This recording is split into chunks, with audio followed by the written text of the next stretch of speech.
con la tareita que les puse en vacaciones. Creo que era una tarea sencilla y que no les consumía realmente mucho tiempo para que esta parte nos fluya rápidamente. Entonces, dijimos que vamos a empezar farmacología del sistema nervioso y ustedes deben saber que el sistema nervioso, por lo que vimos en ciencias básicas y por lo que ustedes saben de otros semestres, se divide de manera práctica, no es que sea una división real, pues es más bien como para que aprendamos fácilmente.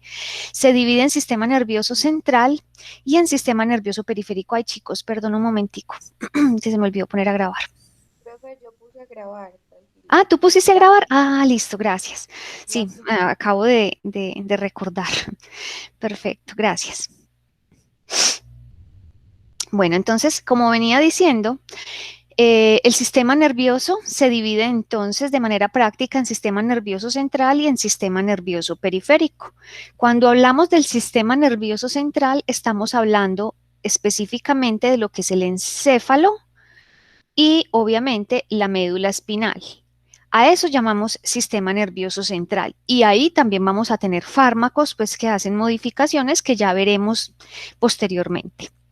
Y el sistema nervioso también lo llamamos periférico. Cuando decimos que es periférico es porque hay fibras nerviosas que salen de la médula, ¿sí? O fibras nerviosas que llegan a la médula espinal y a esas fibras nerviosas es a las que vamos a llamar periféricas, ¿sí? Porque no están pues contenidas dentro del central, sino que llegan o salen del central. El sistema nervioso periférico entonces lo podemos subdividir a su vez en sistema nervioso autónomo y en sistema nervioso somático.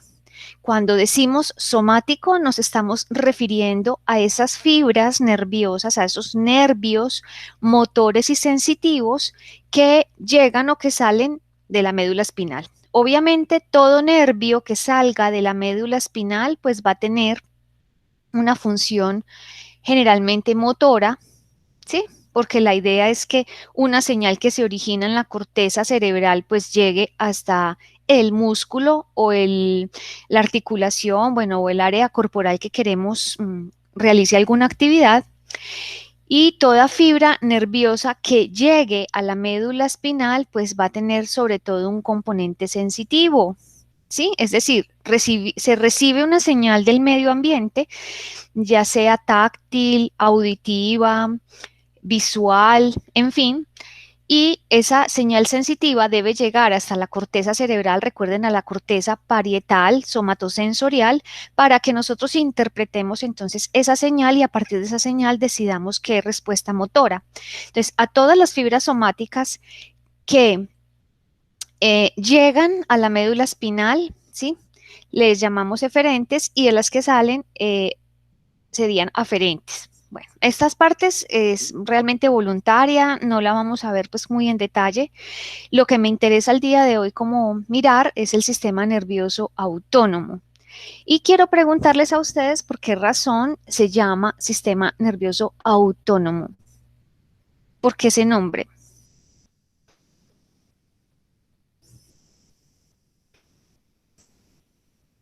¿Qué quiere decir la palabra autónomo?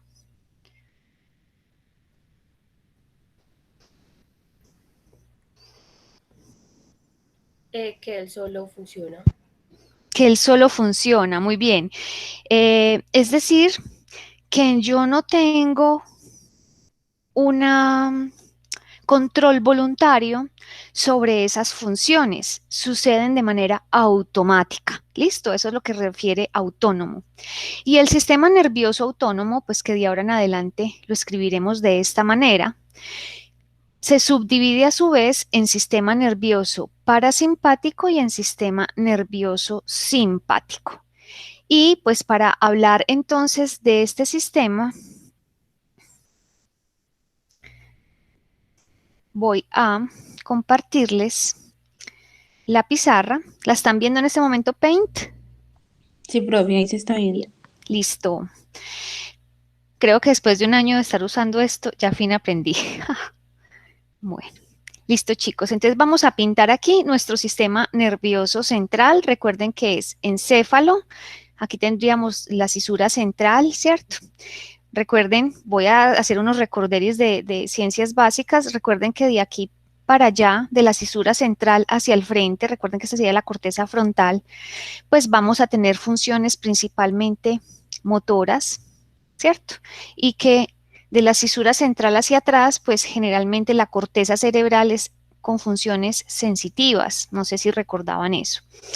Y acá tenemos entonces la médula espinal. No voy a pintar al cerebelo, solamente la médula espinal, que hace parte pues del sistema nervioso central. Muy bien.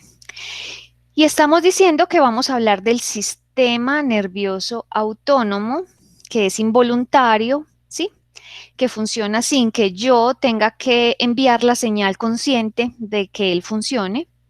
Y este sistema nervioso autónomo se subdivide en sistema nervioso parasimpático y en sistema nervioso simpático. Ambos sistemas son indispensables para la vida, digámoslo así. Ambos necesitan funcionar para que yo mantenga mi equilibrio. Ahora, se van a dar cuenta que el sistema nervioso simpático es un sistema que funciona ante situaciones que amenacen la vida, o sea que es exclusivo o su activación va a ser exclusivamente ante esas situaciones, ya sea esa amenaza real o sea una amenaza imaginaria. Listo, pero que usted sienta la amenaza, eso implica que se va a activar este sistema. Y el sistema nervioso parasimpático, vamos a pintarlo mejor en azul que se ve mejor, va a ser un sistema que es de homeostasis. Es decir, que me va a mantener el equilibrio continuamente, ¿sí? Es, digámoslo así, que es mantiene el equilibrio. O sea que este funciona, digamos, dependiendo de la situación del día y lo que yo necesite equilibrar, este está más activo, pero su actividad va a ser muy puntual, o sea, en el órgano que en ese momento lo necesite. En cambio, el sistema nervioso simpático, cuando se activa, pues precisamente como se activa ante una situación de amenaza a la vida y la idea es que yo proteja mi vida, la descarga o la activación de este sistema es generalizada. La descarga es generalizada, es decir, que afecta múltiples órganos de manera simultánea.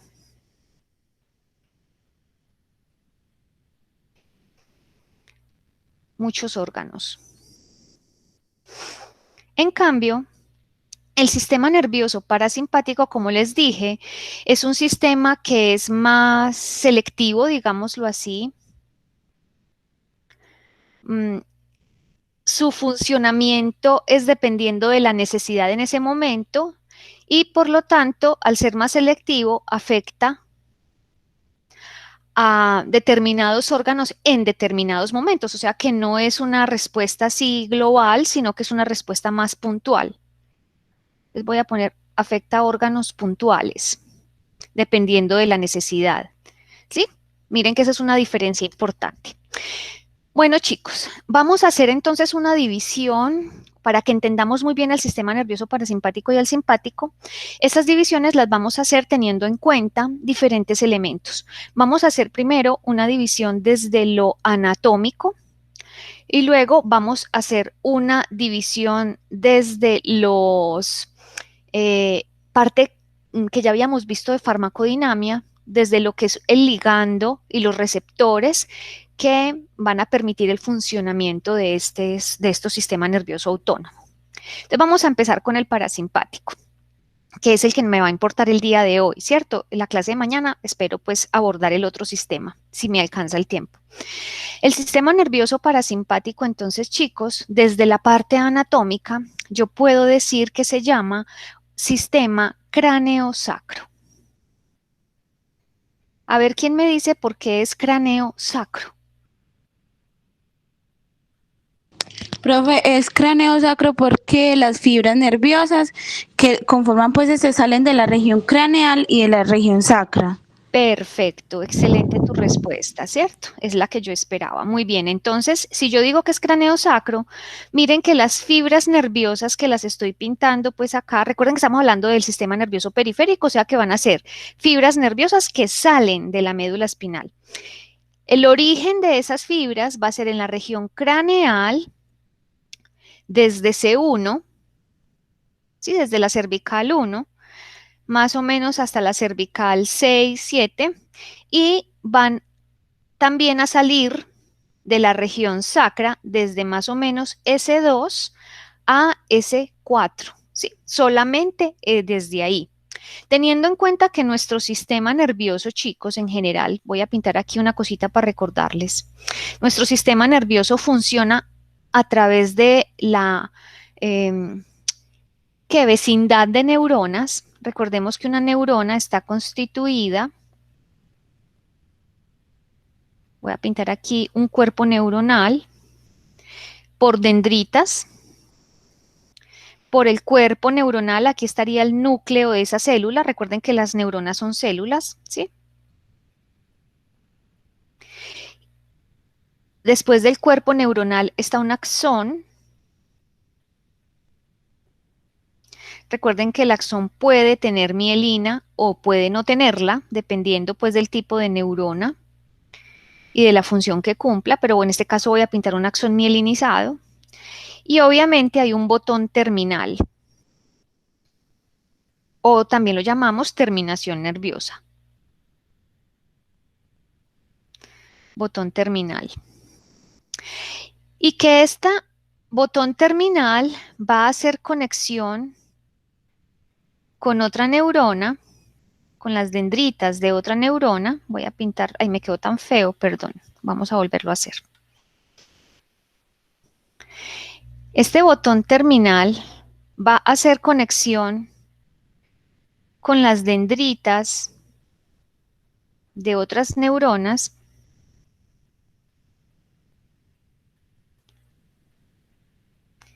¿sí? Y entonces aquí tendríamos otra neurona con su cuerpo, su axón y su botón terminal.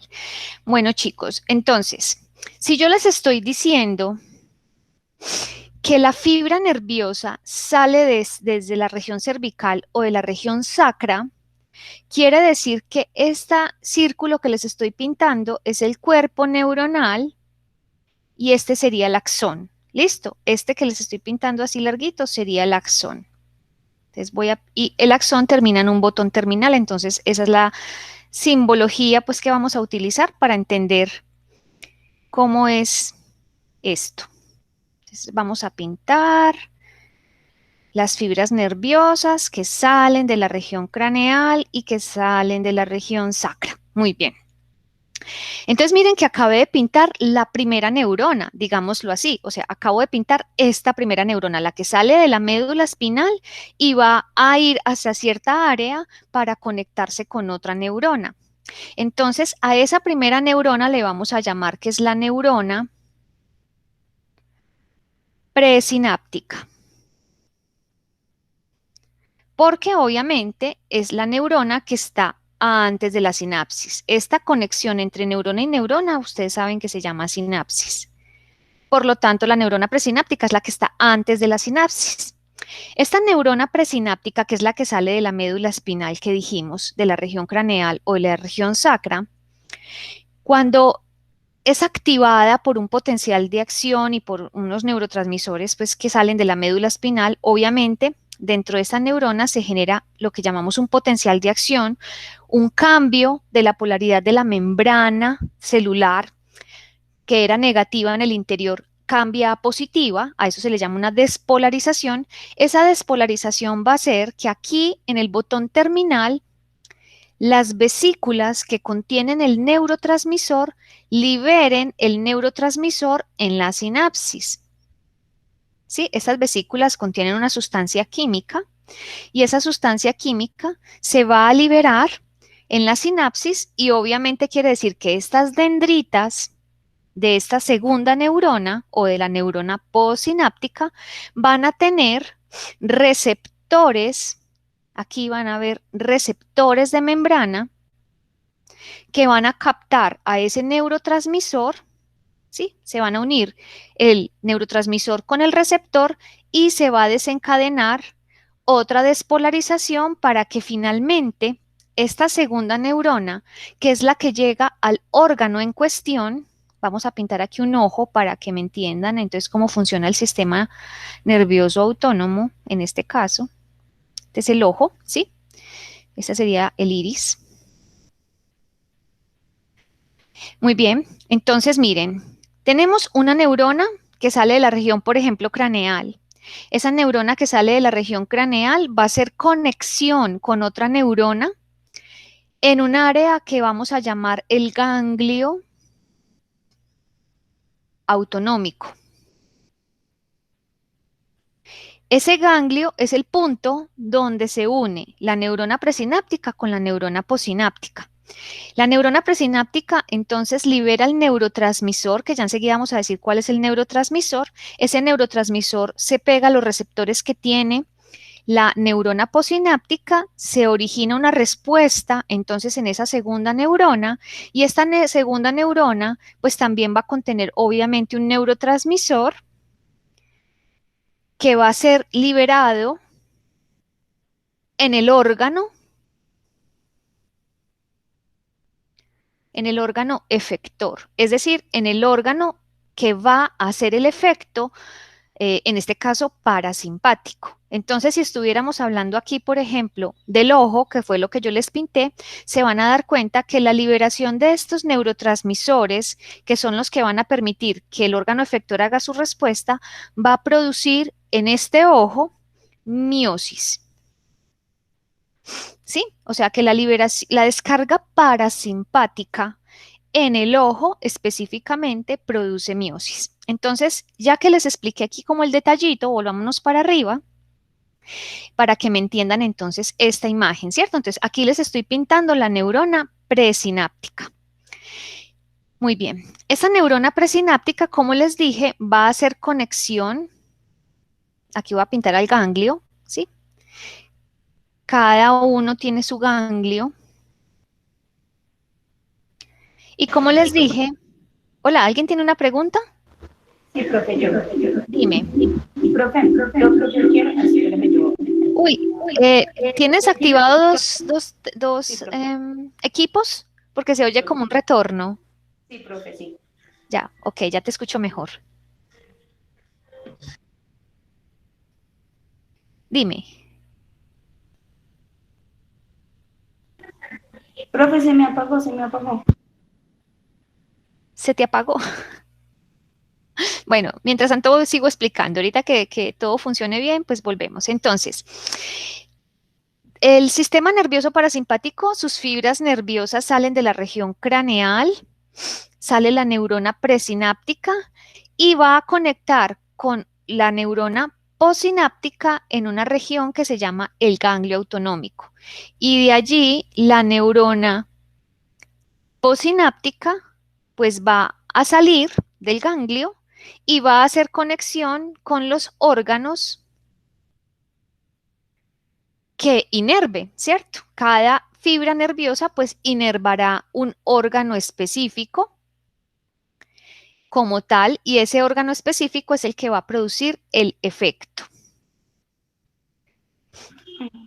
Profe, ya sí me escucha. Sí, ya te escucho, dime. Bueno, profe, tengo una pregunta. Claro. En el video estaban hablando de las cortas y las largas, Sí. ¿cierto? Entonces, al tener las cortas y las largas, digo yo, pues, el efecto, o sea, o la demora al órgano efector, ¿es más largo o más corto? ¿O es No, igual? no tiene importancia alguna, no te preocupes. Simplemente es una diferencia anatómica. Eso que me estás diciendo de que las fibras nerviosas pueden ser cortas o largas, es una diferencia anatómica que hay entre el sistema nervioso parasimpático y el sistema nervioso simpático. Vamos a mirar por qué, ¿sí? Entonces, Sí, tengo profe, que el sistema nervioso parasimpático, repito, las fibras nerviosas salen de la región craneal y de la región sacra para conectarse con la segunda neurona, es decir, con la neurona posináptica en un área que se llama el ganglio. Resulta que para el sistema nervioso parasimpático, los ganglios autonómicos están muy cercanos al órgano que va a producir el efecto parasimpático, perdón. Entonces, si yo tengo en cuenta que el ganglio está cercano al órgano efector, quiere decir que la primera neurona, o sea, la neurona presináptica, sale de la médula y tiene que hacer un recorrido, su axón, bastante largo hasta que llegue prácticamente al órgano que va a hacer el efecto, ¿sí? Vamos a mirar acá. Voy a pintar aquí el corazón para que me entiendas. Entonces, mira, si tengo la primera neurona que sale, conecta con el ganglio, pero este ganglio está cercano al ojo, quiere decir que la segunda neurona, o sea, la postsináptica, va a salir su axón, pero inmediatamente se encuentra con el ojo, porque este ganglio está cerquita al ojo. Eso quiere decir que la neurona presináptica va a tener un axón largo, o sea que la fibra nerviosa va a ser larga. Y en cambio, la fibra postsináptica, como el ganglio está cercano al órgano, pues quiere decir que tan pronto sale el axón de la segunda neurona, rapidito se encuentra con el órgano, entonces en este caso sería corta. ¿Sí me estás entendiendo? Sí, profe, sí. Listo. Profe, Dime. así que hay varios Dime. que quieren entrar. No, era este. Ok, listo. Entonces, vamos a decir que otra diferencia anatómica que hay entre el simpático y el parasimpático es que el sistema nervioso parasimpático, además de ser craneosacro, las fibras presinápticas son largas y las fibras postsinápticas son cortas. ¿Listo? Esa sería la segunda diferencia desde lo anatómico. ¿Están todos entendiendo? ¿Están todos conmigo? ¿O alguien se me ha perdido? Sí, profe, ahí está, claro. Listo, perfecto. Entonces voy a repetir. El sistema nervioso parasimpático se va a llamar, lo voy a poner por aquí lejos, cráneo, a nivel anatómico será cráneo sacro. Va a tener fibras presinápticas largas y fibras postsinápticas cortas. Porque el ganglio donde se encuentran está cercano al órgano que hace el efecto. Muy bien. ¿Qué va a pasar entonces con el simpático? ¿Sí? Que va a ser nuestra contrarreferencia, digámoslo así, porque estamos comparándolos a ambos. Entonces vamos a ver que para el simpático va a llamarse toracolumbar. A ver, ¿quién me dice por qué toracolumbar? Profe, es Profe, porque toracolumbar salen de porque las... las fibras nerviosas salen de la región torácica y de la región lumbar. Muy bien, correcto. Entonces vamos a tener que, van a salir de la región torácica y lumbar esas fibras nerviosas. Y pues teniendo en cuenta que la región torácica empieza en T1, entonces la primera neurona que corresponda pues va a salir desde la región torácica 1 hasta generalmente la lumbar 3. Listo, para que sepan específicamente de qué áreas. Y pues va a salir entonces el axón. Aquí estoy sacando el axón.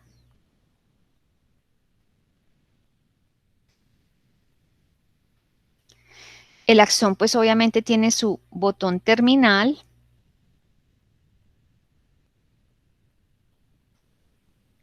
Y miren la segunda diferencia entonces. Resulta que el ganglio autonómico que corresponde al simpático está paravertebral. ¿Qué quiere decir eso? Que está justo al lado de las vértebras. Y eso quiere decir que los ganglios van a estar muy cercanos al sitio de origen de la fibra, ¿sí? Y esos ganglios forman una cadena que se llama una cadena ganglionar simpática, ¿sí? Entonces, miren, ahí les pinté la cadenita ganglionar. Entonces, miren la segunda diferencia, ¿cierto?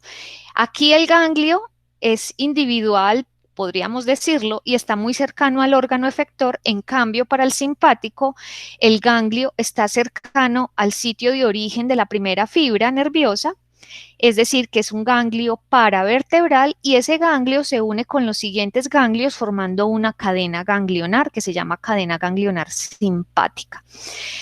Por lo tanto, ¿cómo será la fibra presináptica? Más larga. Larga, sí, Eh, sale y más, rapidito se encuentra con el más ganglio. corta.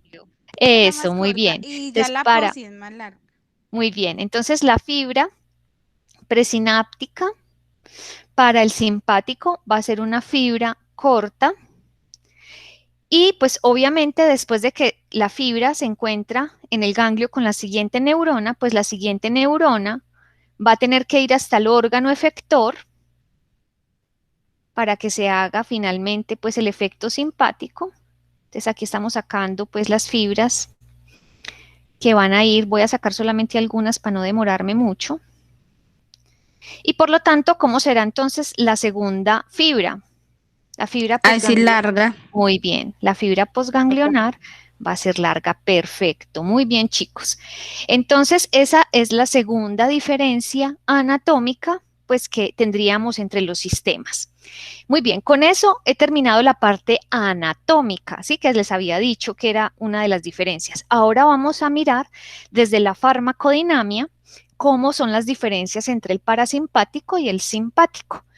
Entonces, resulta que ustedes saben que cuando hablamos de farmacodinamia estamos hablando de ligandos y estamos, es decir, de sustancias químicas, ya sean naturales o sintéticas, en este caso vamos a hablar de las naturales que produce mi cuerpo y vamos a hablar también de los receptores que van a acoplar a esa sustancia química. Entonces, vamos a hablar del sistema nervioso parasimpático.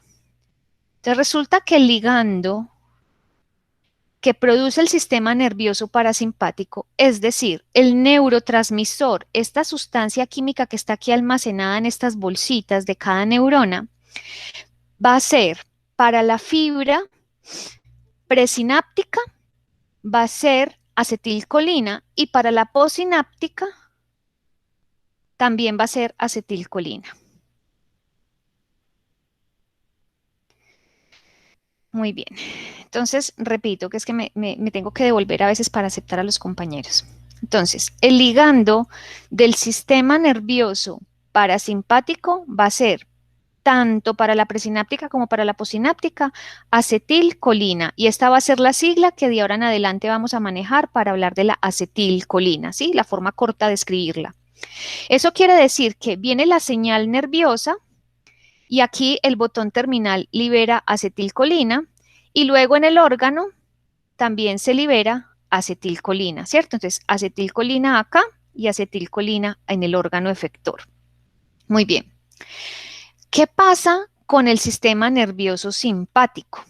Resulta que para el simpático los ligandos cambian.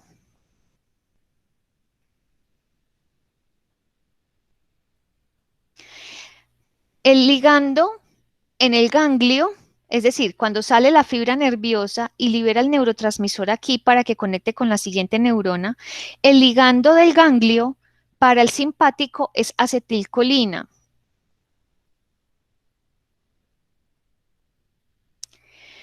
Pero el ligando que finalmente va a producir el efecto, es decir, la sustancia química que se libera acá en el órgano efector, va a ser noradrenalina. Y de ahora en adelante esta va a ser la sigla para noradrenalina. ¿Listo? Entonces miren otra diferencia importante que hay entre los dos sistemas. Para el parasimpático siempre el ligando va a ser acetilcolina en ambas neuronas, mientras que para el simpático el ligando presináptico va a ser acetilcolina y el ligando o neurotransmisor posináptico va a ser noradrenalina. Profe, ¿Comprendido? Dime. teniendo en cuenta eso, entonces en el sistema nervioso parasimpático, quien da, pues la inicial es acetilcolina, ¿cierto? Y Sí, quien da la respuesta también es acetilcolina. correcto. En cambio, en el simpático, quien da pues como la inicial es la acetilcolina y quien da la respuesta es la noradrenalina. Perfecto. Lo acabas de decir súper bien. Muy bien. Eso. Listo, chicos. Entonces, teniendo en cuenta es que el efecto final sobre el sistema para el parasimpático lo va a dar la acetilcolina, ¿cierto? Como lo acabaste de decir. A este sistema parasimpático también lo llamamos entonces, ay, aquí me equivoqué. Lo vamos a llamar entonces sistema colinérgico. Listo. Básicamente porque el ligando que produce el efecto sobre los órganos va a ser la acetilcolina, por eso lo llamamos colinérgico. En cambio, en el sistema nervioso simpático, como el ligando que finalmente va a producir el efecto es la noradrenalina, lo vamos a llamar noradrenérgico, pero bueno, decir noradrenérgico es bastante largo.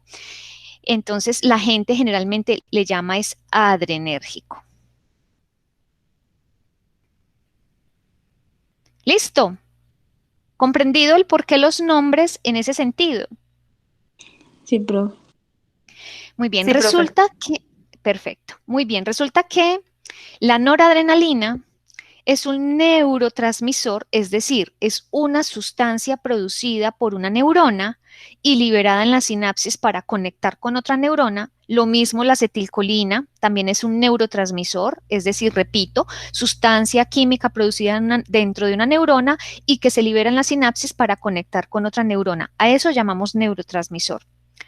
Pero para el sistema nervioso simpático, además de tener un neurotransmisor, también tenemos una sustancia química que logra activar los órganos, que es liberada cuando se activa el simpático, pero no es neurotransmisor, sino que es hormona. Y la hormona es la adrenalina.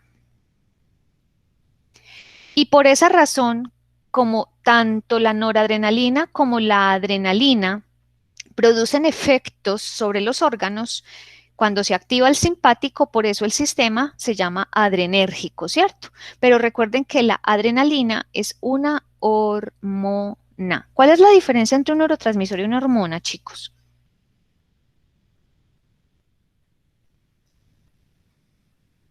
¿Quién me define qué es una hormona? Profe, la hormona, el neurotransmisor es pues producida por la neurona y la hormona por algún órgano. Por un órgano, por una glándula, Por Por una una glándula. glándula. por una glándula. Pero chicos, yo tengo glándulas salivares y las glándulas salivares producen saliva y la saliva es una hormona. No, profe. No. Entonces, ¿qué otra cosa especial debe tener esa adrenalina para que se considere hormona? ¿Hacia dónde se secreta para que se considere hormona?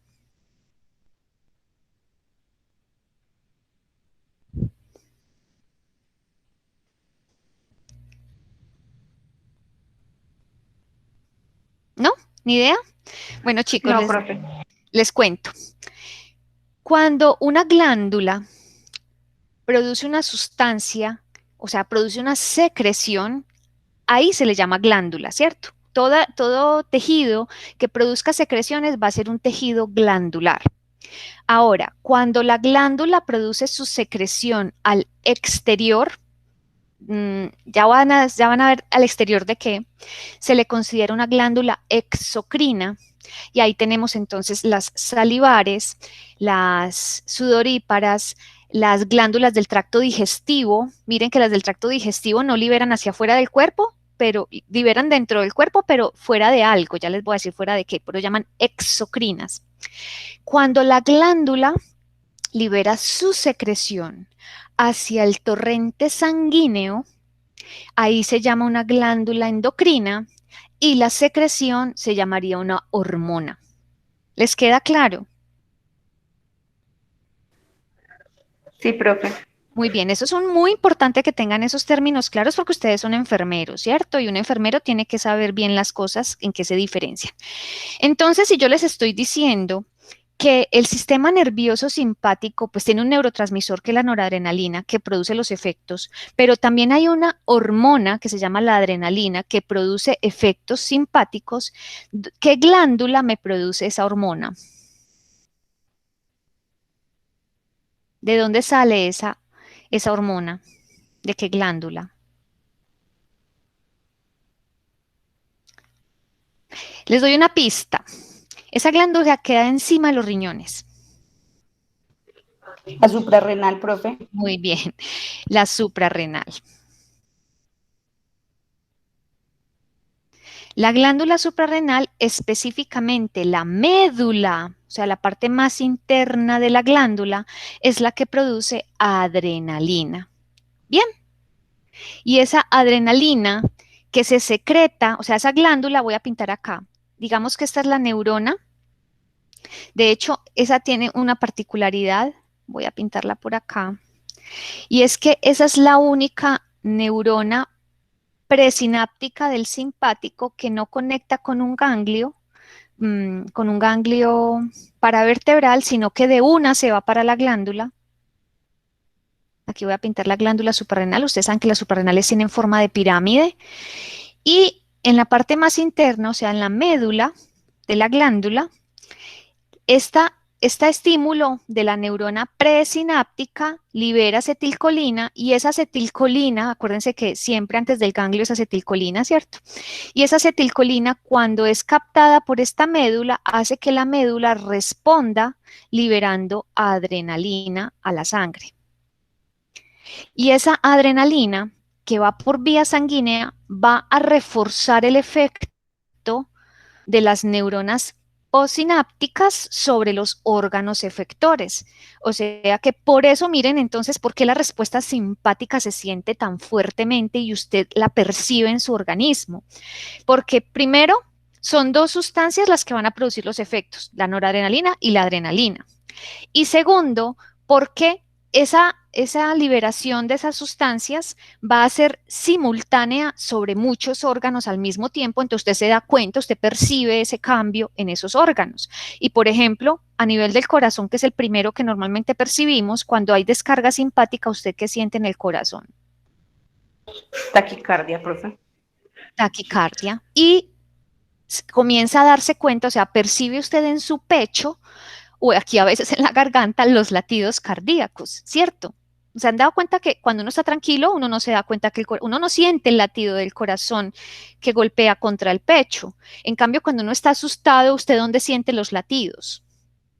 Usted En los el cuello. percibe, ¿cierto? Usted los percibe conscientemente. A veces la gente dice que aquí, otras veces dicen acá, porque no solamente se aumenta la frecuencia, sino que también se aumenta la fuerza de contracción ante la descarga simpática. Entonces, como el corazón está contrayéndose con más intensidad, con más fuerza, eso se percibe en esa fuerza y usted percibe los latidos, entonces, directamente en su organismo. O sea, se siente el latido más fuerte. Muy bien.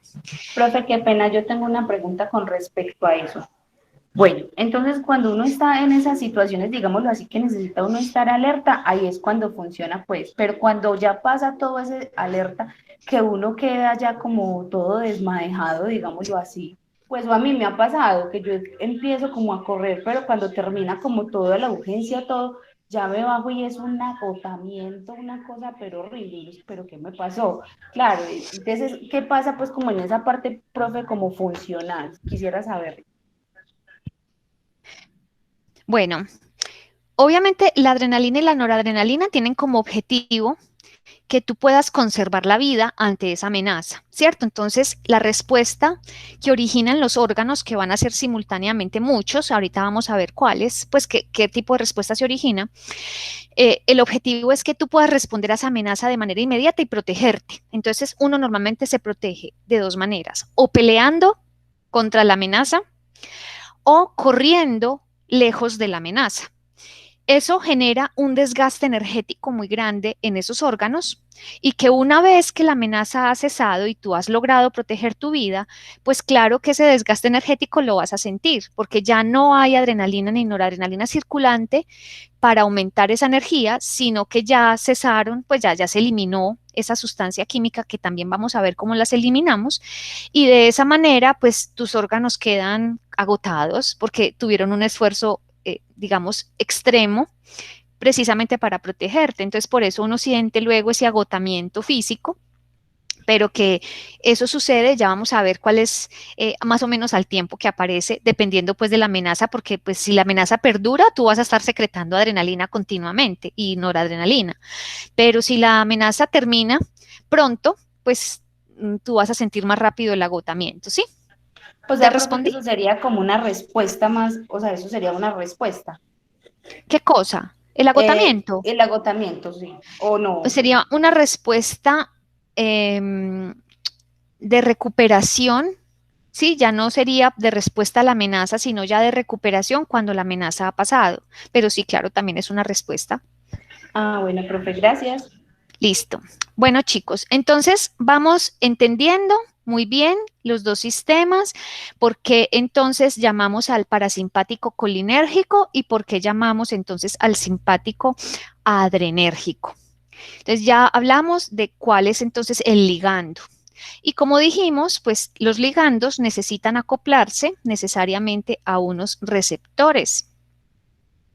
Por lo tanto, ambos sistemas van a tener unos receptores que permiten ya sea que la acetilcolina se pegue a ese receptor, que esos receptores, ¿en qué parte del cuerpo estarán? ¿Ustedes qué se les ocurre? ¿Estarán dónde esos receptores para que se produzca el efecto?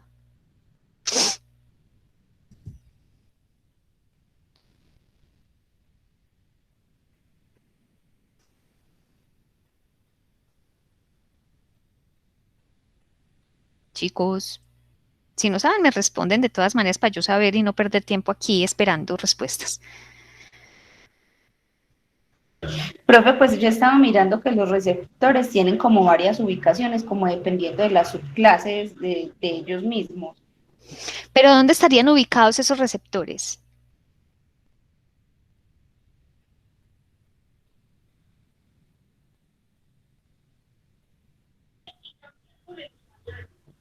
En los órganos, Órganos, profe. en los órganos efectores, ¿cierto? Y obviamente también en la neurona postsináptica también va a tener esos receptores, ¿entendido? Entonces, esos receptores van a estar ubicados en los órganos o en las neuronas que reciben al ligando. Entonces, los receptores para el sistema nervioso parasimpático van a llamarse receptores colinérgicos. ¿Por qué se llamarán colinérgicos? Profe, por la acetilcolina, por lo que habías dicho por lo que habías dicho el sistema nervioso periférico, que está dado pues por la acetilcolina y por eso se le da el nombre de colinérgico. Entonces, ¿cómo se llamarán los receptores del simpático? Adrenérgicos, profe. Adrenérgicos. Ah, eso, muy bien. Receptores adrenérgicos. Muy bien. Y obviamente, pues van a ser receptores que solamente, pues en el caso de los colinérgicos, solamente permiten que se una la acetilcolina a ellos. Y en los receptores adrenérgicos, pues únicamente van a aceptar a la noradrenalina que se pegue a ellos o a la adrenalina. Entonces voy a borrar aquí un momentico esta imagen.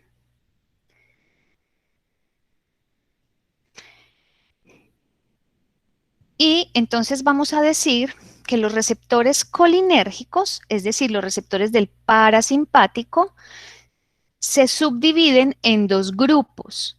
Vamos a tener receptores muscarínicos y vamos a tener receptores nicotínicos. Esos son los dos tipos de receptores que tenemos del parasimpático. Y esos receptores van a estar ubicados, ya sea en el ganglio no, en la neurona, aquí, Recuerden que aquí hay una neurona y esta neurona pues tiene unas dendritas. Las dendritas de esta neurona tendrían receptores colinérgicos, porque acuérdense que aquí se libera acetilcolina, ¿cierto? Entonces aquí tiene que haber receptores colinérgicos y también pues va a haber receptores colinérgicos aquí en el órgano que va a recibir a la neurona posináptica, que también libera acetilcolina. Los receptores muscarínicos, chicos, son receptores que están ligados a proteína G. Quiere decir que estos receptores son de este tipo, ¿sí? ¿Se acuerdan de 7 pasos? Ligados a proteína G. Todos los receptores muscarínicos que tengo en mis órganos efectores son entonces receptores tipo serpentinos ligados a proteína G. En cambio, los receptores nicotínicos que tenga en los órganos efectores van a ser receptores del tipo canal iónico, o sea, ligados a canal iónico. O sea, que serían de este tipo. ¿Ok? ¿Comprendido eso? Miren cómo vamos conectando unos temas que ya habíamos visto con esta información, porque de esa manera es que ustedes van a entender muy bien todo, ¿sí? Lo van a conectar, y entonces no se lo van a aprender de memoria, sino por lógica. Ahora, resulta que los receptores muscarínicos a su vez se subdividen en subtipos, es decir, que tenemos varios tipos de receptores muscarínicos. Vamos a tener receptores muscarínicos M1, receptores muscarínicos M2, M1 quiere decir tipo 1, M2 tipo 2, ¿cierto? M3, M4 y M5. O sea que tenemos 5 tipos de receptores muscarínicos en diferentes tejidos corporales. En cambio, los receptores nicotínicos solamente tenemos 2 tipos. Tenemos los receptores nicotínicos, y entonces los vamos a diferenciar con una N. Nicotínicos del ganglio, ¿sí? Del ganglio, o también los llamamos neuronales porque estarían ubicados en la neurona posináptica. Y también tenemos receptores nicotínicos de la placa neuromuscular y por esa razón les ponemos nicotínicos M de músculo. ¿Listo? Entonces, nicotínicos de la placa neuromuscular. ¿Vamos bien? Sí, ¿O profe. tienen alguna pregunta? Listo. Ahora vamos para los receptores entonces del simpático, que dijimos que se llaman receptores adrenérgicos. Adrenérgicos. Entonces, los receptores adrenérgicos, todos son receptores del tipo serpentinos ligados a proteína G. ¿Sí? Todos son de ese tipo. Y a su vez se subdividen en receptores alfa, los vamos a escribir así, y en receptores beta, que los vamos a escribir con una beta, ¿cierto? Con la letra griega beta. Muy bien. Los receptores adrenérgicos alfa, a su vez, se subdividen en receptores alfa 1 y en receptores alfa 2. Y los receptores beta, a su vez, se van a subdividir en receptores beta 1, en receptores beta 2, en receptores beta 3, fisiológicamente hablando. Ahora, farmacológicamente hablando, solamente se tienen que aprender los alfa 1, los alfa 2, los beta 1 y los beta 2. ¿Por qué los beta 3 no? Los beta 3 están ubicados en los adipocitos. Cuando son activados por la adrenalina o por la noradrenalina, liberan ácidos grasos a la circulación, es decir, que producen lipólisis, pero farmacológicamente no tenemos ningún medicamento que actúe sobre esos receptores y por esa razón, pues no son de importancia pues para estas clases de farmacología. Entonces, con que se aprendan alfa 1, alfa 2, beta 1 y beta. Y en cambio, para los nicotínicos, para los colinérgicos, se me van a tener que aprender los receptores M1, dónde están ubicados, pues obviamente, y qué produce la activación de la acetilcolina sobre ellos. Los receptores M2, los receptores M3 son muy importantes, son vitales. estos receptores están periféricamente, es decir, están en todos los órganos por fuera del sistema nervioso central. Los nicotínicos neuronales, los M4 y M5 generalmente son receptores muscarínicos que están ubicados a nivel del sistema nervioso central, o sea que van a ser parte de la farmacología del sistema nervioso central, aunque vamos a ver dónde están ubicados en estas clases. Y los nicotínicos, muy importante que se aprendan dónde están los nicotínicos de la placa neuromuscular, que como su nombre lo dice, pues están ubicados en el punto donde el nervio motor se une con el músculo esquelético. Muy bien, entonces ahí tenemos todos los receptores que están pues haciendo parte de este sistema. Muy bien, entonces ya sabemos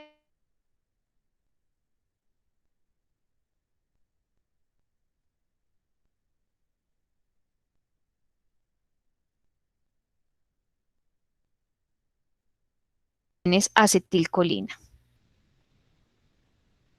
En cambio, para los adrenérgicos, el ligando, qué o sea, la pena. única sustancia química que ellos permiten pegar, adrenalina, ¿sí? Vamos bien. Ahora, chicos, ¿qué Profe. pasa cuando se une el ligando con el receptor? Alguien me está hablando, pero le entiendo entrecortado, entonces no sé qué me está diciendo. Profe, es que a usted se le está yendo como la señal. Ay, yo Pues pensé que porque era se quedó sola. como... No. Ay. Ahí se que volvió a quedar tilda. Ah, no. ¿O sí? Sí, se está tildando. Cierto que Pues, sí, yo no escuché lo último que ella dijo. Ah, sí, sí. ok, entonces voy a ver en el chat.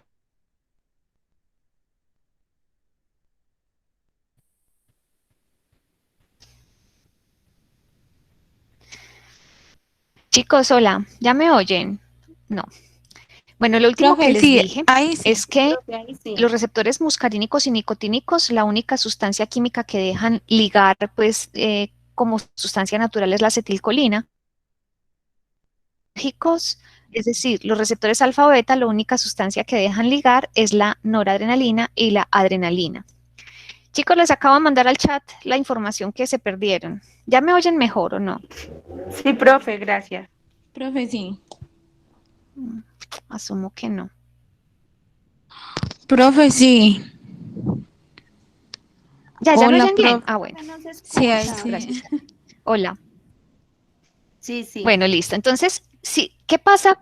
Listo. ¿Qué pasa cuando se une un ligando con el receptor? Cuando se une un agonista con el receptor, ¿qué se produce dentro de las células?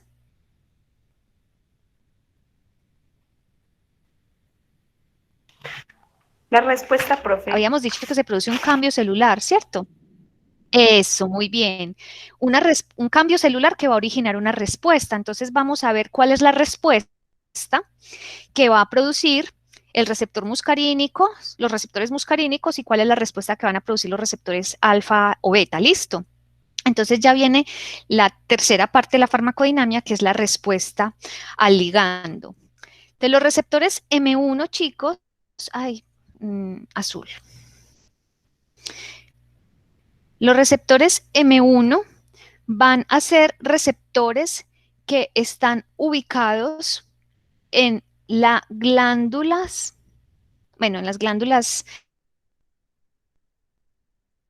parietal. ¿Quién me recuerda dónde está ubicada la célula parietal? La mucosa gástrica. En la mucosa gástrica, muy bien, en el estómago, ¿cierto? Entonces los receptores M1 están en la célula parietal del estómago. Y cuando ese receptor muscarínico tipo 1 recibe a la acetilcolina, el efecto que va a tener sobre la célula parietal es que la célula parietal aumenta la producción de ácido clorhídrico.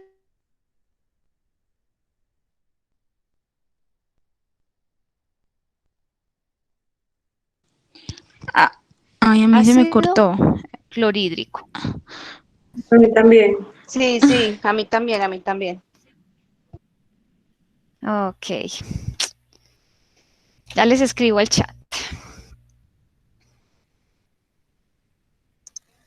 Profe, por ahí se la escucha bien. Pues yo la escucho bien. ¿Sí? Ah, entonces serán Sí, los pues, otros los que está no me cortado. escuchan. Oye, Profe, no, es que, o sea, en este momento sí se te escucha bien, pero en algunos momentos se pausa. Por ejemplo, cuando estabas diciendo lo de que aumenta la producción de Se te HCl, importa. sí, se queda como pausadito. Pero ya en ese momento sí se te Bueno, está escuchando. repito. Bueno, repito. De todas maneras, esto pues yo creo que está en el video. La activación del receptor M1 va a producir el aumento del ácido clorhídrico a nivel del estómago, ¿cierto? Esa es la respuesta que se va a producir. Los receptores M2, bueno, los receptores M1 también están ubicados en el sistema nervioso central. Ya no me cabe. Voy a poner por acá en el sistema nervioso central, específicamente en el hipocampo, y están relacionados con los procesos de memoria y aprendizaje. ¿Listo? Entonces, la activación de la acetilcolina a nivel del cerebro en los receptores M1 van a hacer que finalmente se procesen mejor la memoria y que usted tenga mejor aprendizaje. Los receptores M2 van a estar ubicados en el corazón. Y cuando se activa el receptor M2 en el corazón, la respuesta que se produce en el corazón es disminución de la frecuencia cardíaca. Los receptores M3 están ubicados en las glándulas exocrinas. Y la activación del receptor M3 por la acetilcolina hace que la glándula exocrina secrete. Entonces, si la glándula exocrina es la lagrimal, va a haber lagrimeo, ¿cierto? Va a aumentar las lágrimas. Si la glándula exocrina es la salivar, pues va a haber aumento de la salivación por el efecto del receptor M3. Si la glándula exocrina son las glándulas del hígado, por ejemplo, la vesícula va a producir más bilis. Si el receptor M3 está en las glándulas, del tracto digestivo, entonces se va a secretar más moco, se va a secretar más enzimas digestivas, en fin. O sea que todas las glándulas exocrinas van a tener receptores M3 y todas esas funciones de las glándulas se van a aumentar por la activación. Si las glándulas son en los bronquios, que ustedes saben que los bronquios están tapizados por glándulas mucosas, pues aumenta la secreción también de bronquial. Y tenemos que estos receptores M3 también están en el músculo liso. Entonces, no solamente en las glándulas, vamos por acá, sino que también están ubicados en el músculo liso. Recuerden que el músculo liso es el que está en el tracto gastrointestinal y en el tracto urinario. Entonces, si se activa el receptor M3 de músculo liso del tracto gastrointestinal, se aumenta el peristaltismo, es decir, aumenta la contracción del músculo liso. Si es del músculo bronquial, entonces aumenta la contracción del músculo bronquial produciendo broncoconstricción. Y si es del músculo urinario, también aumenta pues la contracción y entonces se va a producir urgencia para orinar o urgencia para defecar, ¿cierto? Entonces vamos a poner urgencia urinaria o urgencia para defecar. Entonces, si ustedes se dan cuenta, todas las funciones digestivas se activan por el parasimpático, ¿cierto? Estamos viendo eso, que el parasimpático va a tener un control muy especial de todas esas funciones digestivas que yo tengo. Por lo tanto, después de que yo he ingerido alimentos, pues toda esa función digestiva va a estar mediada por el parasimpático. Y mire que es involuntario, usted no le tiene que decir a su tracto digestivo que se mueva o a sus glándulas salivares que secreten saliva. Eso es una función autónoma. Bueno, los receptores M4 y M5, que son los que me quedan faltando aquí, de los muscarínicos, son receptores que están en el sistema nervioso central y tienen que ver con la plasticidad neuronal, es decir, con la capacidad que tiene el cerebro de ante algunas pérdidas neuronales adaptarse, neuronal. Tiene que ver también con todos los procesos que ya les había dicho de memoria, de aprendizaje, así junto con los M1 que había mencionado ahora, y tiene que ver también con el control del movimiento voluntario, específicamente en un área cerebral que se llama la sustancia nigra, que es un ganglio basal. Muy bien, chicos, ahí tenemos entonces las respuestas que la acetilcolina origina sobre cada uno de estos receptores muscarínicos. Ahora, vamos a hablar del receptor nicotínico, específicamente el de la placa neuromuscular.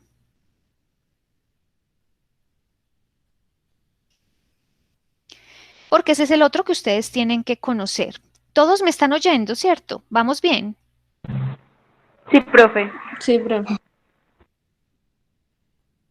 Listo. Entonces vamos a ver la placa neuromuscular. ¿Qué es la placa neuromuscular? La placa neuromuscular es el punto exacto donde el nervio motor que inerva el músculo se conecta con el músculo. Entonces vamos a pintar aquí el músculo esquelético, ¿cierto? Estamos hablando de músculo esquelético. Entonces voy a pintar como la fibra así, ¿cierto? Este es el músculo. A ese sitio preciso, en este punto, donde se encuentra el nervio con el músculo, a eso se le llama la placa neuromuscular. Y ahí es donde van a estar entonces los receptores nicotínicos musculares. Esos receptores, recordemos que habíamos dicho que son receptores ligados a canal iónico. Eso quiere decir que esta fibra muscular aquí va a tener esos receptores puestos, ¿cierto? Entonces vamos a pintar ahí como los receptores ubicados. Esos receptores ya saben que son receptores nicotínicos musculares y por lo tanto este nervio motor, la sustancia química que tiene, o sea, el neurotransmisor que tiene aquí almacenado, pues ¿cuál será? Acetilcolina, ¿cierto? Acetilcolina. Por lo tanto, cuando usted quiere mover un músculo esquelético, por ejemplo, ahora que estamos escribiendo, espero pues que ustedes estén escribiendo así como yo voy escribiendo en el tablerito, ustedes te escriban en su cuaderno, pues viene un potencial de acción por esa fibra nerviosa y cuando ese potencial de acción llega al botón terminal del nervio motor, pues libera la acetilcolina a la sinapsis. Esa acetilcolina conecta entonces, obviamente, con los receptores nicotínicos que tenemos allí en la placa muscular y se abre el receptor. Acuérdense que es un canal iónico. Cuando se abre el receptor, entra sodio a estas células musculares. Al entrar sodio, están entrando cargas positivas y si están entrando cargas positivas, se va entonces a despolarizar la fibra muscular. La fibra muscular. Si se despolariza la fibra muscular, eso va a hacer que se permita la apertura de unos canales de calcio, se abren canales de calcio. Entra calcio a la fibra muscular esquelética y cuando entra calcio a la fibra muscular esquelética, las fibras de actina y las fibras de miosina pueden interactuar, pueden hacer los puentes cruzados y ustedes saben que cuando ellas forman puentes cruzados, la consecuencia entonces es la contracción muscular. ¿Listo? ¿Les queda claro cómo funciona entonces el receptor nicotínico?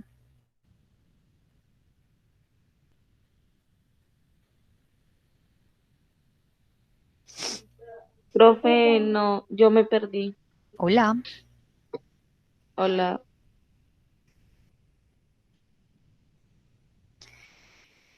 Hola.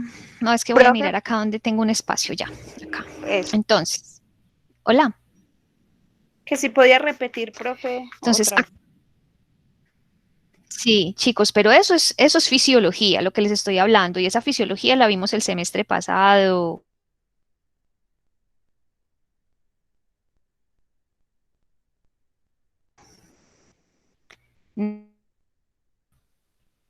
Que inerva un músculo esquelético.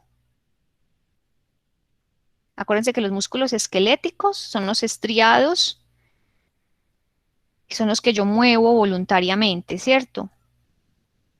Son voluntarios. Muy bien.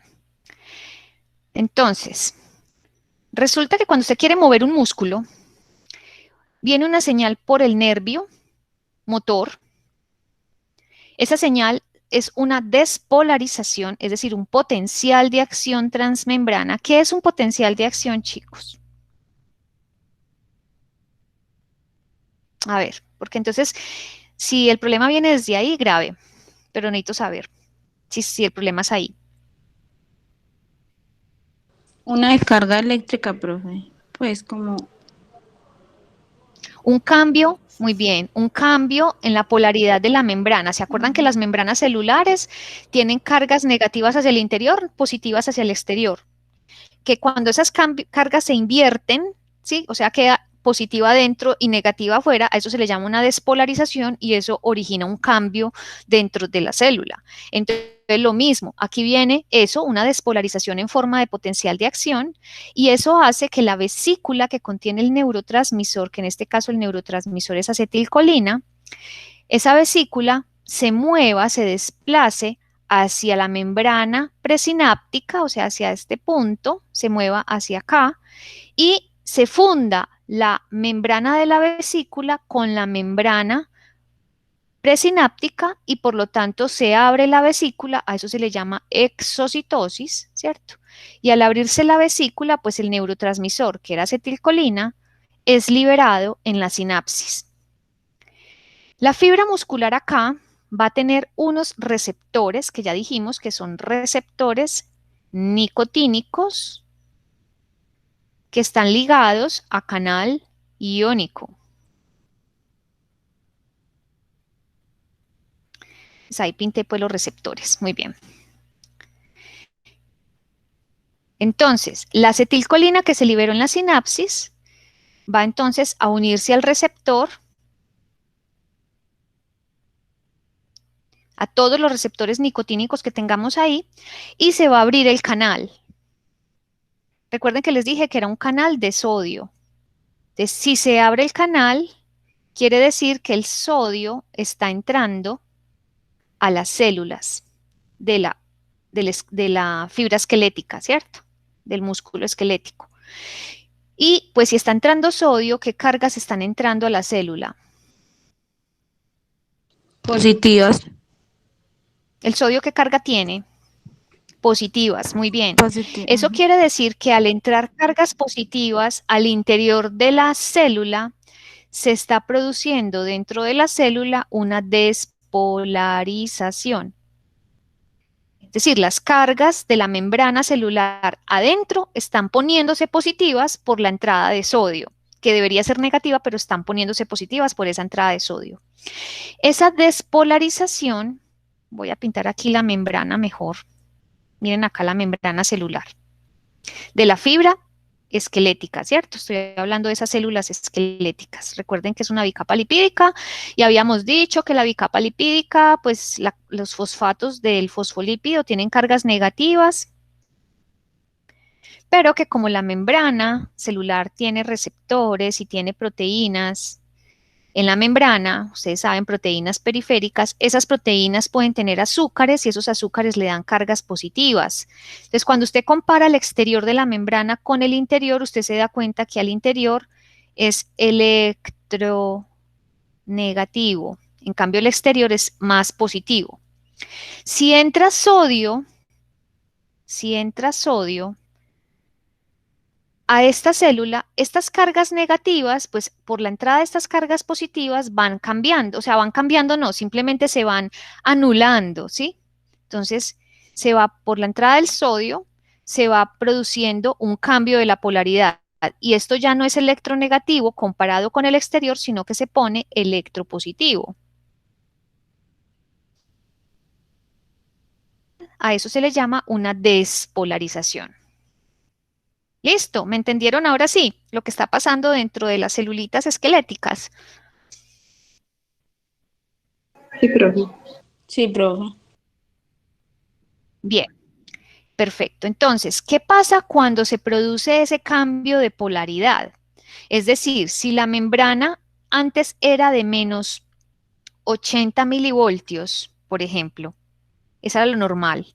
Cuando entró el sodio, se volvió de menos 40 milivoltios, miren que ya es menos negativa, ¿cierto?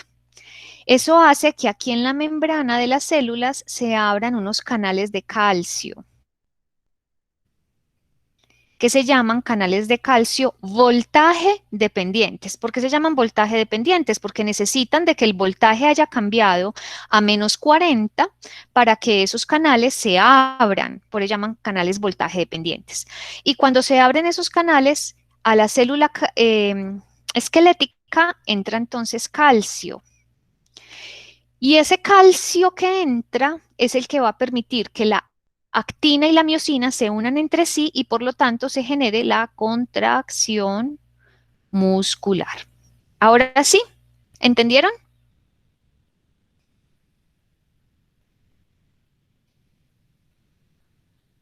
Sí, profe. ¿O alguien se me perdió?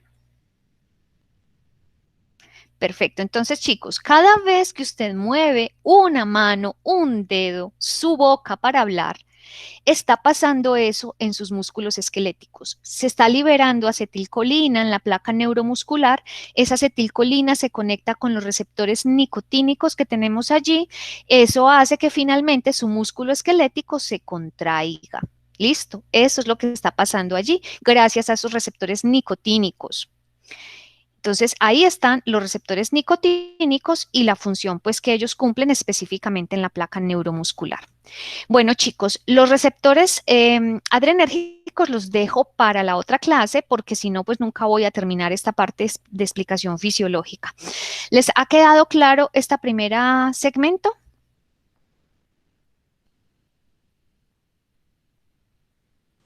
Sí, profe. Muy bien. Entonces, bueno, son las 8:24. No sé si entonces quieran salir ya a descanso o aguantan unos 10 minuticos más. Ustedes me dirán. Yo todavía estoy muy animada. O sea, todavía no estoy cansada, pero ustedes dirán.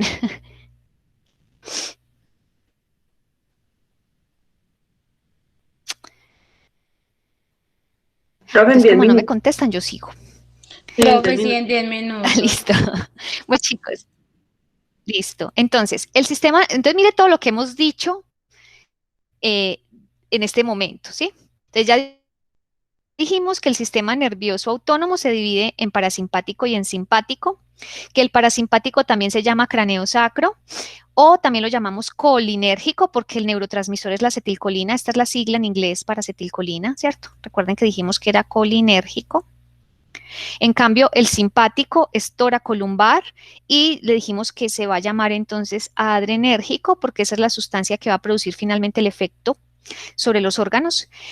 Que entonces, si el ligando es acetilcolina, pues va a haber unos receptores que reciben a ese ligando y van a ser receptores muscarínicos y receptores nicotínicos, que los receptores muscarínicos van de M1 hasta M5, o sea, se clasifican de M1, M2, M3, M4, M5. En cambio, los nicotínicos son nicotínicos neuronales y nicotínicos de la placa neuromuscular.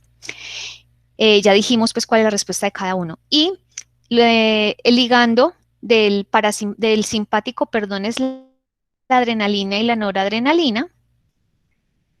Los receptores entonces van a ser receptores alfa y receptores beta, y aquí les tengo entonces como principalmente dónde estarían ubicados cada uno de esos receptores, pero les dije que eso lo vemos en la clase próxima. Estas diferencias ya las vimos también. Miren que el sistema nervioso simpático lo llamamos toracolumbar, también lo llamamos adrenérgico, que tiene fibras preganglionares cortas, tiene un ganglio paravertebral, que es en una cadena ganglionar, que las fibras postganglionares entonces serán largas, que el neurotransmisor que produce el efecto va a ser la noradrenalina y la adrenalina, que la respuesta que se produce es una respuesta de lucha o de huida, que es una descarga generalizada, extensa y que afecta simultáneamente un gran número de órganos. En cambio, el parasimpático, que se considera craneosacro, que también lo llamamos colinérgico, va a tener unas fibras preganglionares largas, que el ganglio es visceral, está cercano al órgano que se inerva, por lo tanto la fibra postganglionar va a ser corta, que el neurotransmisor se llama acetilcolina y que la respuesta que produce va a ser una respuesta de recuperación, de homeostasis, de equilibrio de mi cuerpo, que cuando esa respuesta se produce o esa descarga de parasimpático se produce, va a afectar al órgano que en ese momento se necesite. Entonces la descarga es discreta, es localizada en pocos órganos. Es decir, si yo acabo de comer alimentos, la descarga va a ser exclusivamente para los órganos del tracto digestivo sin afectarme otros órganos del parasimpático. Si yo lo que quiero es ir a hacer mis necesidades fisiológicas de orinar o defecar, pues en ese momento serán esos los órganos que van a estar implicados en ese proceso del parasimpático. Entonces miren que es una respuesta muy discreta, o sea, muy precisa, ¿sí? A diferencia de la del simpático. Y pues aquí estábamos viendo, pues en esta imagen es para recordar entonces cuál es la secreción, o mejor dicho, cuál es la respuesta, perdón, que se produce. Entonces, ustedes me la van a decir, no la voy a repetir yo. Resulta que, se me olvidó decirles que aquí tenemos receptores muscarínicos M1 y M3. Bueno, eso sí se me olvidó, entonces ahí se las digo. Entonces, cuando el sistema nervioso parasimpático libera acetilcolina hacia el ojo, que es el órgano efector final, vamos a encontrar que la respuesta fisiológica del parasimpático en el ojo va a ser dos. Por un lado, se va a producir miosis. ¿Qué es miosis? ¿Qué quiere decir miosis? Contracción de la pupila. Muy bien, entonces la pupila se pone Chiquitica. muy bien, la pupila se pone chiquitica. Y adicionalmente, el músculo ciliar del ojo, que es el que controla el cristalino, también va a sufrir un cambio. El músculo ciliar se acomoda, entonces acomodación de la visión cercana. ¿Quién sabe lo que es el cristalino, chicos?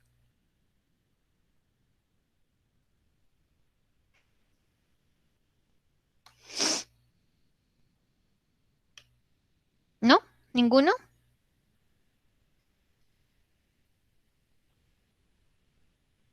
Profe, ¿cómo? ¿Cuál era la Profe, yo no le estoy escuchando. ¿Qué es el cristalino? Esa es la pregunta. ¿Qué es el cristalino?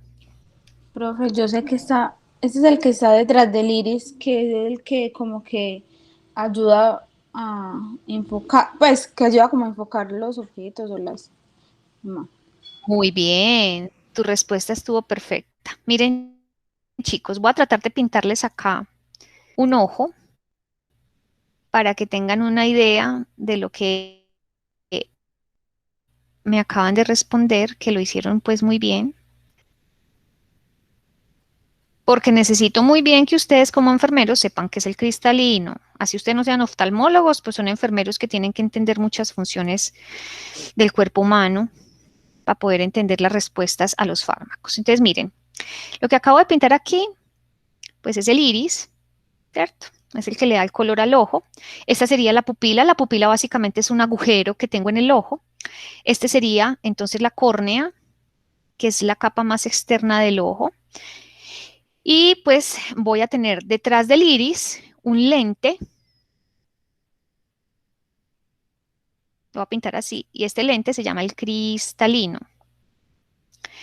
Ese lente, chicos, como lo dijo la compañera, es el que va a permitir que usted acomode la visión para lo cercano o para lo lejano. Es decir, cada vez que yo tomo un papelito, por ejemplo, aquí en esta caja, y yo voy a leer lo que dice esta caja, o voy a leer la información atrás, yo estoy acomodando sin que yo me dé cuenta. Miren que eso es involuntario, precisamente por eso es del parasimpático.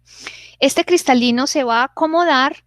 Generalmente lo que hace el cristalino es abombarse para que los rayos de luz entren y de esa manera yo pueda leer con claridad la información cercana. Y cuando yo voy a ver de lejos, por ejemplo, si yo estoy mirando hacia el horizonte, entonces el cristalino se va a acomodarse, generalmente se adelgaza, se pone más delgadito para que los rayos de luz me permitan ver bien lo que está en la lejanía. Entonces, esa es la característica del cristalino. El cristalino se acomoda para la visión, dependiendo de lo que yo necesite, si sea visión cercana o sea visión lejana. ¿Y cómo se acomoda? Resulta que el cristalino, pues obviamente tiene unos musculitos que se contraen o se relajan, y dependiendo de si se contraen o relajan, pues el cristalino se abomba o se adelgaza. Y a esos musculitos se le llama el músculo ciliar. ¿Listo?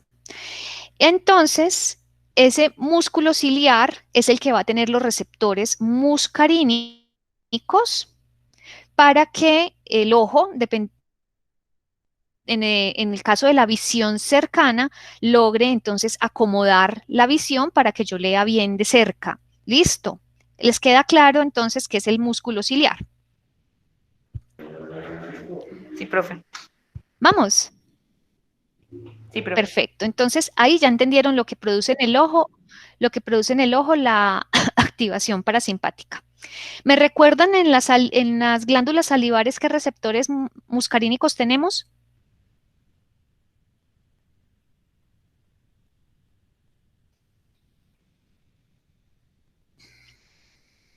Profe, en las glándulas salivares M3. M3, muy bien. ¿Y la activación del receptor que produce en la glándula? Que produzca más salivación. Pues más saliva. Muy bien.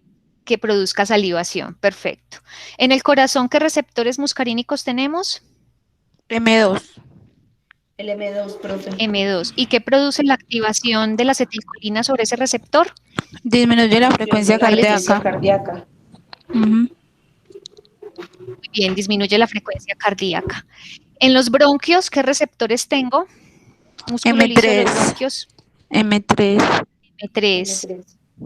¿Y qué pasa cuando se activa por acetilcolina? Broncoconstricción. Una broncoconstricción. Muy bien, broncoconstricción, y las glándulas que hay allí aumentan la secreción, ¿cierto? Entonces, ¿qué le pasa a la vía aérea? Se llena de moco. Se llena de moco, y solamente se llena de moco. ¿Qué le pasa al diámetro de la vía? Se contrae también. Se contrae, más profe. pequeño, se Así es. estrecha. Se estrecha, muy bien. Entonces, imagínense lo que pasa, pues, en la respiración. Si yo tengo la vía aérea estrecha y fuera de estrecha, llena de moco, ¿sí? Muy bien. A nivel del estómago, ¿qué receptores tengo en la célula parietal? M1. M1. ¿Y qué pasa cuando se activa el receptor M1 para acetilcolina? Aumenta la producción de ácido Aumenta la producción de clorhídrico. ácido clorhídrico. Muy bien, aumenta la producción de ácido clorhídrico, o sea que me dispone para la digestión, ¿cierto? En el músculo liso del estómago, ¿qué receptores tengo? Y de todo el tracto digestivo, M3. Y cuando se activa el receptor M3 del tracto digestivo, ¿qué pasa con el músculo? Aumenta el Aumenta, profe, el peristaltismo. peristaltismo. O sea, la contracción del músculo. Aumenta, o sea, se contrae el músculo, ¿cierto? Ujú. Se contrae. Voy a poner simplemente contrae. Y si se contrae, pues el peristaltismo aumenta. En la vesícula biliar, recuerden que pues habíamos dicho que M3, ¿cierto? Y se activaba la vesícula, pues liberaba bilis. ¿Qué pasa a nivel del músculo liso del tracto digestivo? Urinario. Se contrae, profe, el músculo ¿Qué detrusor. receptores? Urgencia El M3. urinaria. Muy bien. ¿Y o qué? Eso. para Y son receptores M3 y hay urgencia urinaria y también urgencia de defecar si fuera pues en el músculo liso del recto. Perfecto, chicos. Se tienen que aprender eso. Se los voy a preguntar muchísimas veces durante todo el semestre. Listo, eso es algo importantísimo que ustedes se tienen que saber. Y también vamos a aprendernos entonces la del simpático en su momento. Bueno, chicos, me queda faltando entonces hablar de la biosíntesis de la acetilcolina para ya poder empezar los fármacos. Entonces salgamos a descanso si quieren ya, o si se aguantan todavía lo de la biosíntesis, ustedes son los que mandan, ustedes me dirán.